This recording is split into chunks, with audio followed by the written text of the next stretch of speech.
အဲ့တော့ခုနကျွန်တော်တို့ရည်စူးထားတဲ့ business concept စာရေးအမျိုးအစား menu ပုံစံနဲ့အတွက်ကျွန်တော်တို့စာရေးပုံမှာကျွန်တော်တို့လုပ်ငန်းတည်ဆောက်ဖို့လုပ်ပါတယ်ဘာလို့ပြောတာလဲဆိုတော့ကျွန်တော်တို့အမြက်ကအရှုံးရကိုကျွန်တော်တို့ခံမှန်းရေးဆွဲဖို့လုပ်ပါတယ်ဒီနေရာမှာနံပါတ်1ကနဦးရင်းနှီး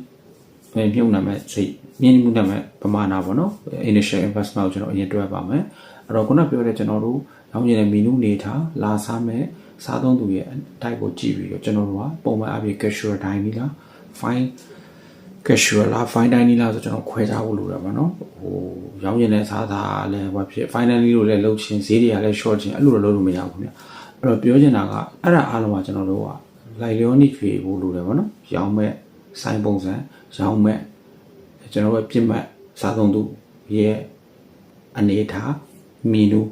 နူဆိုတာကျွန်တော်တို့ဈေးနှုန်းပါတာပေါ့နော်အဲ့ဒါအားလုံးကိုက်ညီဖို့လိုတယ်ပေါ့နော်အဲ့တော့ခုနပြောသလိုပေါ့ဒီ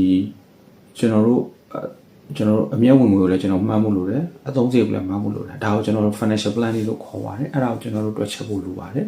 ကျွန်တော်တို့ initial plan လေးဘယ်လောက်ကိုမလဲနောက်ပြီးတော့ကျွန်တော်တို့ estimated sales ပေါ့နော်ဘယ်လောက်ရနိုင်မလဲအဲ့ဒါတော့ခုနကျွန်တော်တို့ပထမလေ့လာတဲ့အချိန်မှာတွေကကျွန်တော်တို့အကြံပေးကျွန်တော်တွက်ထားဖို့လိုပါတယ်ကျွန်တော်တို့ဘယ်နေရာမိုင်နေရာလေးဒီမှာလုပ်ဖြစ်တယ်သူတို့ဝင်ဘယ်လောက်ရတယ်နောက် market အနေနဲ့ဘယ်လောက်ရှိလဲ market ကလုံးလောက်ဖြစ်နေပြီလားမလုံးလောက်သေးဘူးလားဒါမှမဟုတ်လိုအပ်နေတာရှိသေးလားဒါမျိုးပေါ့နော်အဲ့ဒါပေါ့အခြေခံကျွန်တော် revenue revenue ကျွန်တော်တို့မှန်းဆလို့ရပြီဆိုရင်ကျွန်တော်တို့ cost ကိုပဲမှန်းလို့ရပါပြီဒီနေရာမှာကျွန်တော်အဲ့ဒီ concept နဲ့ညီမျှတဲ့လူဘယ်နှယောက်ထည့်မလဲပစ္စည်းတွေဘာဝယ်မလဲပါတယ်ဒါတွေအားလုံးကျွန်တော်စာရေးပေါ်မှာတွက်ချက်လိုက်မှဆိုရင်ကျွန်တော်တို့ show မြင့်စင်းနဲ့ထွက်လာပြီးတော့အမှကျွန်တော်အမြတ်ထွက်လို့ပါတယ်မှတ်ထားပါကျွန်တော်အမြတ်ထွက်ဖို့လိုပါတယ်အမြတ်ထွက်မှသာလေကျွန်တော်တို့လိုချင်တဲ့လုပ်ငန်းတစ်ခုကို run ဖို့အတွက်အရေးကြီးတဲ့ engine ပေါ့နော်ဘာလို့လဲဆိုတော့ကျွန်တော်တို့အမြတ်ရှိမှလုပ်ငန်းတစ်ခုကကျွန်တော်ဆက်လက်ရပ်တည်လို့ရမှာအမြတ်မရှိဘဲဘယ်လုပ်ငန်းမှရပ်တည်လို့မရဘူးပြ